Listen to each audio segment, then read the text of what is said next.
હવે નમસ્કાર મિત્રો, ગુજરાત બ્લાઇન્ડ યુટ્યુબ ચેનલ પર.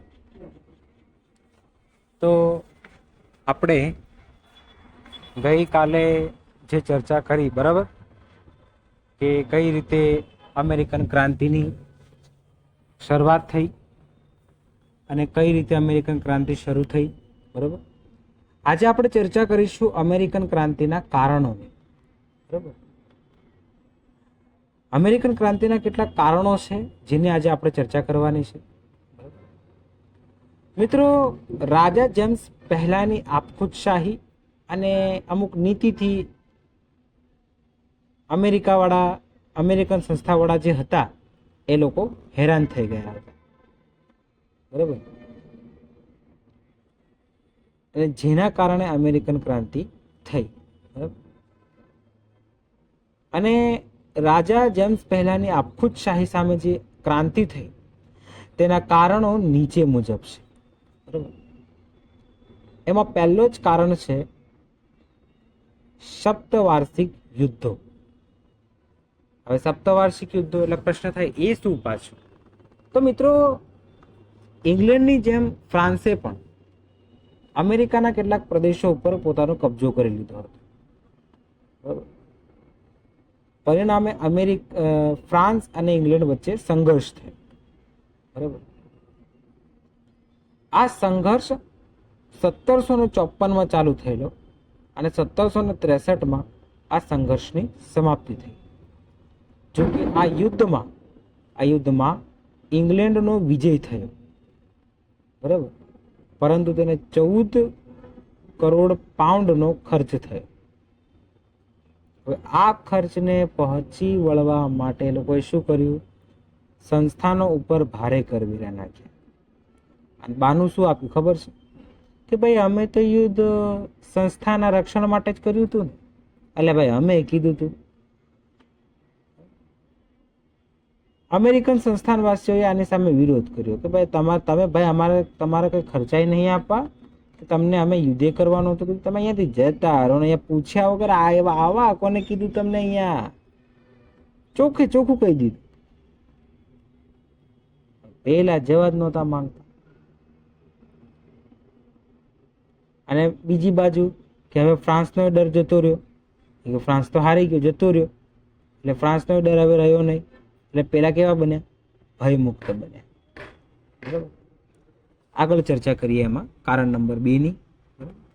હવે છે મિત્રો જીતેલા પ્રદેશોની સમસ્યા, બરાબર. અમને વધારાના પ્રદેશો જીત્યા હતા એટલે હવે એની સમસ્યા તો ઉદ્ભવવાની જ હતી.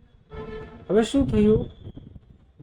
ઈસવીસન 1763 સપ્તવાર્ષિક યુદ્ધો સમાપ્ત થયા અને ફ્રાન્સ અને ઇંગ્લેન્ડ વચ્ચે પેરિસ મુકામે બેઠક યોજાઈ, જેમાં મોટા ભાગે પ્રદેશો ઇંગ્લેન્ડના નામે ચડ્યા, ઇંગ્લેન્ડને મળ્યા, બરાબર.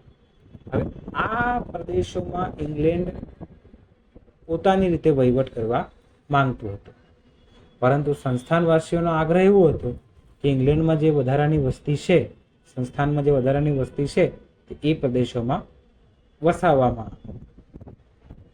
હવે ત્યાંના રાજા જે હતા એ રાજાએ એવું કીધું કે ત્યાંની વસ્તી જે ત્યાં અમેરિકન સંસ્થાનો છે, જે અમેરિકા છે, ત્યાંના મૂળ વતનીઓને ઠેકાણે પાડ્યા પછી જ ત્યાંની વસ્તી વિશે કંઈ કરી શકે. ત્યાંના જે મૂળ વતનીઓ છે એને ઠેકાણે પાડ્યા પછી ત્યાંની જે વસ્તી છે એની વિશે કંઈક કરી શકે. હવે પાછો આ નવો પ્રશ્ન ઉદ્ભવ્યો અને એવામાં ઈસવીસન 1763 બરાબર, એવામાં ઈસવીસન 1763 ઇંગ્લેન્ડના રાજાએ એક વટહુકમ બહાર પાડ્યો. કયો વટહુકમ? કે અમેરિકાની જે પ્રજા છે ત્યાંના પ્રદેશો એમની માટે જ અનામત રાખવામાં આવે. અમેરિકાની જે મૂળ પ્રજા છે ત્યાંના પ્રદેશો એમની માટે જ અનામત રાખવામાં આવે. બહુ વિચારવા જેવી વસ્તુ. એના કારણે પણ જે સંસ્થાનો છે ભાઈ એ ગુસ્સે ભરાયા, હવે તો આનું કંઈ કરવું પડશે. હવે છે મિત્રો નંબર 3 આર્થિક કારણ, બરાબર.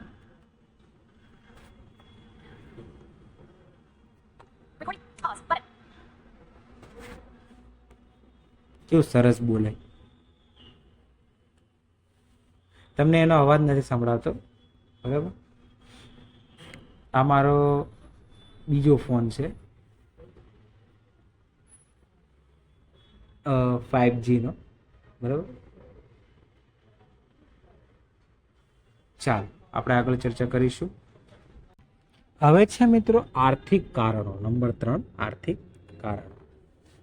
હવે મિત્રો જે ઇંગ્લેન્ડ છે ને, એવું ઈચ્છતું હતું કે ભાઈ આપણે શું કરવાનું ખબર? ઇંગ્લેન્ડવાળા એવી વિચારધારા રાખતા કે આપણે શું કરવાનું, સંસ્થાનો પાસેથી કાચું માલ સસ્તી કિંમતે લેવાનું અને મોંઘી કિંમતે એમને કાચું માલ, પાકું માલ વેચવાનું, બરાબર?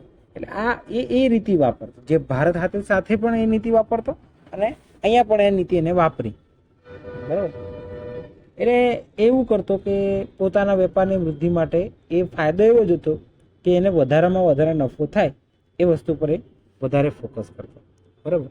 એટલે એ સસ્તી કિંમતે કાચો માલ લેતો અને મોંઘી કિંમતે સંસ્થાને કાચો માલ વહેંચતો, બરાબર?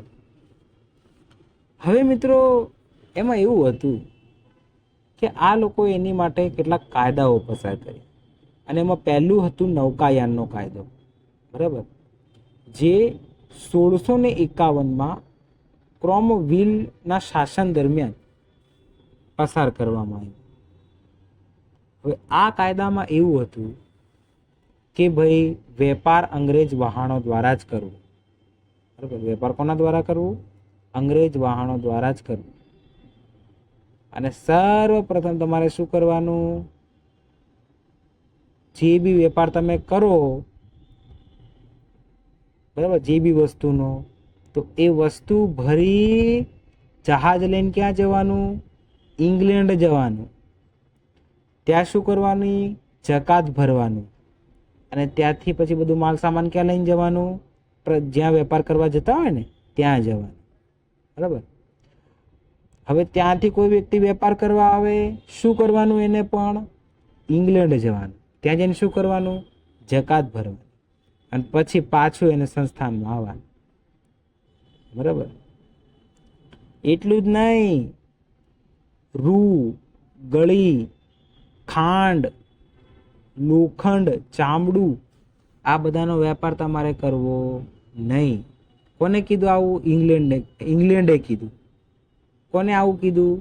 સંસ્થાનવાસીઓને. ભાઈ કે તમારે આ બધી વસ્તુ તમારી ઉપર પ્રતિબંધ છે, તમારે આ બધાનો વેપાર કરવો નહીં. એટલે પહેલા તો કંટાળ્યા, બરાબર? હવે એટલું તો ઠીક, આ તો અહીંયા સુધી તો હજુ આપણે તોય ચલવી લઈએ, પણ એમ કે તમારે બીજા પ્રદેશો સાથે વેપાર જ નહીં કરવો. એમ સંસ્થાનવાસીઓએ ખાલી ઇંગ્લેન્ડ સાથે જ વેપાર કરવાનો. સંસ્થાનવાસીઓ કોની સાથે વેપાર કરવાનો? ખાલી ઇંગ્લેન્ડ સાથે જ વેપાર કરવાનો. બીજા કોઈ પ્રદેશો ગયા તો મરી ગયા, સમજી દીધું. તો આ તો નૌકાયાન અંગેનો કાયદો. હવે એની પછી બીજો કાયદો એક હતો ખાંડ અંગેનો કાયદો, બરાબર? એની ચર્ચા આપણે આવતીકાલે કરીશું. ક્યારે કરીશું? આવતીકાલે. તો અત્યારે આટલું રાખીએ આર્થિક કારણોમાં, બરાબર? એની ચર્ચા આપણે આવતીકાલે કરીશું. ફરીથી મળીશું, બરાબર? આપણે વિડીયો હોઈ શકે એટલા ટૂંકા બનાવવાના છે, કે પરીક્ષાની સિઝન આવી ગઈ છે, બરાબર? મારે હજુ પ્રાચીન ભારતનું 3જું ચેપ્ટર બાકી છે. તમારે એ પૂરું થઈ જાય ને એટલે તમે ને હું આપણે બંને જંગ જીતી જઈએ, બરાબર? તો મળીએ આવતીકાલે, બરાબર? તમારે પેલું કહે ને કે વૈદિક યુગવાળું જે ચેપ્ટર છે હજુ બાકી છે, બહુ જલ્દી એ પૂરું થઈ જશે. તમારે વિશ્વના ઇતિહાસનું જે 3જું ચેપ્ટર છે રક્તવિહીન ક્રાંતિવાળું, તો ક્યારનું પૂરું થઈ ગયું છે, પણ જો અપલોડ કરવાનું બાકી છે, એ બહુ જલ્દી હું અપલોડ કરી દઈશ, બરાબર? તો મળીએ નેક્સ્ટ વિડીયોમાં, બરાબર? આવતીકાલે. ધન્યવાદ ત્યાં સુધી.